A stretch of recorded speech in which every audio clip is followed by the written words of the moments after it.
No século XVIII, entre os anos de 1764 e 1767, pequenos vilarejos da França foram aterrorizados por uma série de desaparecimentos misteriosos e rastros horripilantes. Nem mesmo o rei Luís XV, ao se envolver no caso, conseguiu desvendar o segredo sombrio que pairava sobre a região. Olá, aprendiz de história! Hoje, vamos explorar o terror causado pela besta de Gévaudan. Prepare-se para conhecer os detalhes assustadores dessa criatura que espalhou medo e morte. Ficou curioso para saber mais? Então já deixe seu super like, sem mais demora, vamos ao vídeo, se tiver coragem. O início do terror começou com a primeira vítima, uma menina de 14 anos chamada Jamboure. Após esse ataque, a frequência das agressões aumentou de forma exponencial, espalhando pânico entre os camponeses. Aterrorizados, eles começaram a se armar para se proteger. Rumores macabros circulavam, alguns diziam que era um animal selvagem, outros acreditavam ser um bando criminoso. Houve até quem afirmasse ter visto ou caçado a besta, mas os ataques não cessavam. Alguns acreditavam que poderia ser uma pessoa. As especulações se tornaram tão intensas que chamaram a atenção das autoridades mais altas do país. À medida que as especulações aumentavam, a tragédia se desenrolava. Em apenas 3 anos, centenas de vidas foram destruídas pelos ataques que ocorreram entre 1764 e 1767 no interior da França. Nos séculos seguintes, os registros de igrejas, cartas pessoais, certidões de falecimento e publicações em jornais revelaram uma realidade sombria. Em 1987, historiadores descobriram que aproximadamente 200 pessoas foram vítimas da suposta besta. Dessas, 113 não sobreviveram e 98 foram parcialmente devoradas. Com o pânico generalizado, a recompensa pela captura da besta também aumentava. Jean-Baptiste Duhamel, um capitão da infantaria, foi destacado para enfrentar esse horror e pôr fim à história macabra que assombrava a região. Uma tropa de cerca de 30.000 soldados foi mobilizada para caçar a temível besta. No entanto, após um ano de buscas infrutíferas, a criatura continuava solta, e a recompensa por sua captura aumentava cada vez mais. Quando finalmente pensaram tê-la capturado, ela escapou, mergulhando a população em um estado ainda mais profundo de desespero e desamparo. No meio desse caos, um grupo de crianças conseguiu atrair a atenção do rei Luís XV. Após o fracasso da tropa do capitão Jean, essas crianças heroicas salvaram a vida de um amigo, enfrentando a besta com pedaços de pau e afastando-a. O ato de bravura delas destacou ainda mais a impotência dos adultos e o horror que a besta de Gévaudan provocava na região. Ao saber do ato heróico das crianças, o rei Luís XV decidiu recompensá-las pessoalmente. Durante sua visita, ele tomou conhecimento da verdadeira extensão dos estragos causados pela besta nos vilarejos, mutilações horríveis e inúmeras mortes. Chocado com a brutalidade dos ataques, o rei decidiu agir. Ofereceu uma recompensa generosa de 6.000 libras francesas, que hoje equivaleria a mais de R$1 milhão, para quem trouxesse o corpo da besta. Determinado a pôr fim ao terror, o rei enviou seu atirador particular de 71 anos, François Antoine, para organizar uma nova caçada. Mesmo após mais de um ano de buscas intensas, a besta continuava a evadir seus perseguidores.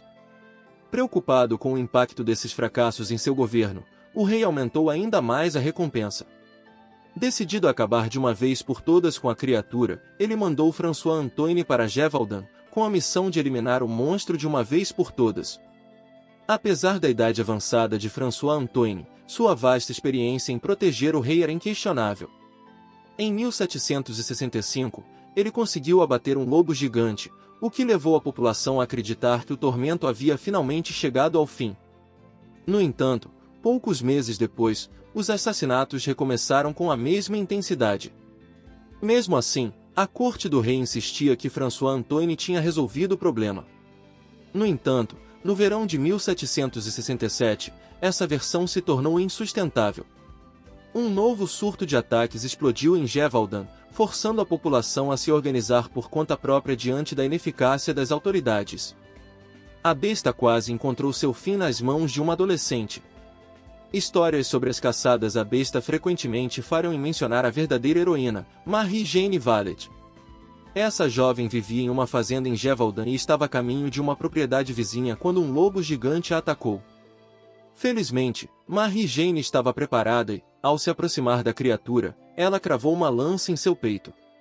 Embora o golpe não tenha sido fatal, a besta fugiu para os bosques, escapando por pouco da morte.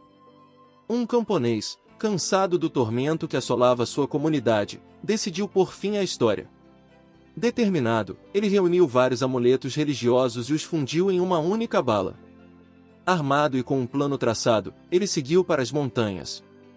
Sentando-se em uma clareira, começou a ler a Bíblia em voz alta. O plano funcionou. Assim que o monstro se aproximou, o camponês, de nome Chastel, disparou a bala de prata diretamente no peito da besta, matando-a instantaneamente. O corpo foi levado ao rei, e finalmente, o tormento que afligia a população teve seu fim decretado. Com o passar dos anos, dos 98 sobreviventes, muitos relataram que a besta possuía manchas ou listras no corpo, o que a fazia lembrar uma hiena. Outros descreviam-na como uma pantera com um longo rabo e listras vermelhas. Atualmente, os criptólogos tendem a acreditar que a besta era, de fato, uma hiena. No entanto, essa teoria é questionável, pois as hienas já haviam sido extintas na Europa há séculos. Muitos estudiosos acreditam que a besta pode ter sido uma hiena africana que alguém, cansado de mantê-la em cativeiro, tenha libertado nos bosques franceses, ou que tenha escapado de seu cativeiro, espalhando terror pelo país. Outra teoria sugere que a besta poderia ser um ser humano disfarçado de lobo. A investigação revelou que a maioria das vítimas eram mulheres e crianças, todas mutiladas, com algumas decapitadas e outras parcialmente devoradas. Em alguns casos, a roupa das vítimas foi encontrada dobrada ao lado dos corpos.